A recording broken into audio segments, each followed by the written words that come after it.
अतिशय विकृत अशी पोस्टर्स पुण्यामध्ये लावल्याचं मला व्हॉट्सॲपद्वारे कळलं. कारण मी आपण आता हा व्हिडिओ करतोय तर मी मंत्रालयातच आहे मुंबईमध्ये, आणि मला ही पोस्टर्स लागल्याचं कळलं. मला वाईट वाटलं. ज्यांच्यासोबत आम्ही काम केलं, विलास सोनवणे, दिघे आणि गायकवाड यांनी पोस्टर्स लावलीत. विलास सोनवणे बरोबर तर आम्ही किती वर्ष युती असताना एकत्र काम केलं, आणि अशा व्यक्तींनी अशी पोस्टर्स लावलीत की ज्याच्यामध्ये अतिशय विकृत पद्धतीने आणि विडंबनात्मकरित्या माझं चित्र दाखवण्यात आलेलं आहे.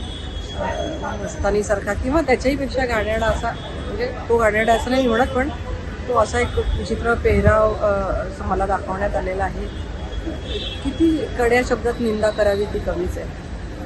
आपण छत्रपती शिवाजी महाराजांचा आदर्श मानणारे मावळे आहोत सगळेजण खरं तर, आणि मला असं वाटत होतं की उभाठा सेनेचे नेते तो आदर्श बाळगतील, पण एक संविधानिक पद असलेल्या अशा एखाद्या महिलेबद्दल त्यांनी असं विडंबनात्मक चित्र लावलं, आणि त्याचबरोबर त्यांनी मस्तानी यांचं नाव बुधवार पेठेला द्यावं वगैरे अशी घाणेरडी टीका टिप्पणी केली. बाजीराव पेशवे यांचं नाव रेल्वे स्टेशनसारख्या मोठ्या प्रोजेक्टला द्यावं हा विषय कुठे, आणि मस्तानी यांचं नाव द्यावं हा विषय कुठे, म्हणजे कुठला विषय कुठे नेतात?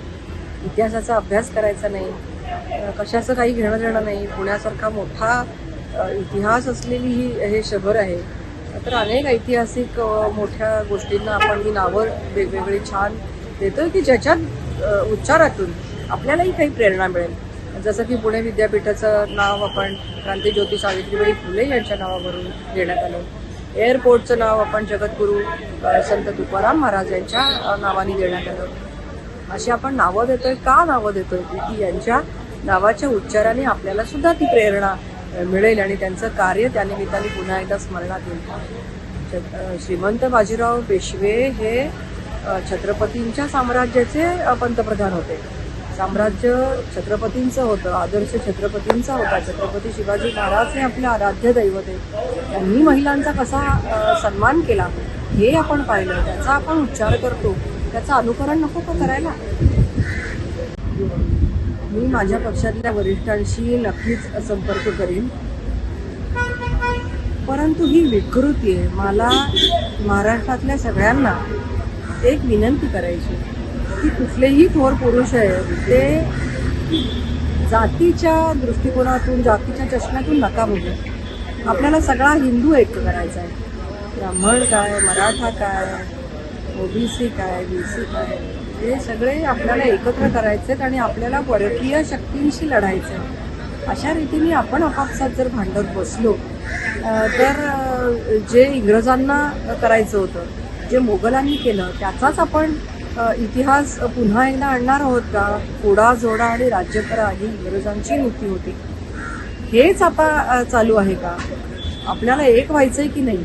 आणि जे नाव मी सुचवलं ते नाव इतकं मोठं नाव आहे, अजेय योद्धा ज्यांना म्हणतात, जे 42 लढाया लढले आणि एकही लढाई हरले नाही, आणि मिलिटरीमध्ये सुद्धा त्यांच्या युद्ध कौशल्याचे, व्यवस्थापन कौशल्याचे धडे दिले जातात, असं मोठं नाव श्रीमंत थोरले बाजीराव पेशवे हे नाव मी सुचवलं की पाठ्यपुस्तकांमध्ये त्याचे उल्लेख आहेत, मिलिटरीमध्ये त्याचं ट्रेनिंग दिलं जातं.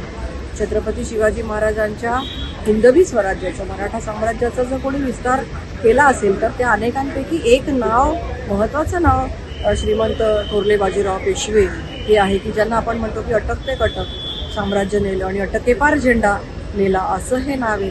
त्या नावाला ऑब्जेक्शन असायचं काय कारण आहे?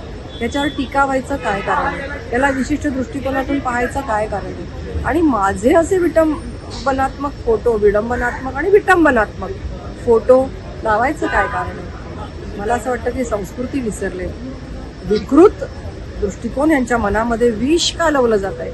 आणि माझं आवाहन आहे माझ्या तिन्ही बंधूंना की हे थांबवा, आणि माझं पोलिसांना आवाहन आहे की अशा रीतीने जर का गरिमा राखली जात नसेल महिलांची, महिला नेत्यांची, तर नक्कीच शासन झालं पाहिजे. तर यांच्यावर कडक कारवाई करा आणि त्यांना अटक केली पाहिजे अशी माझी मागणी आहे.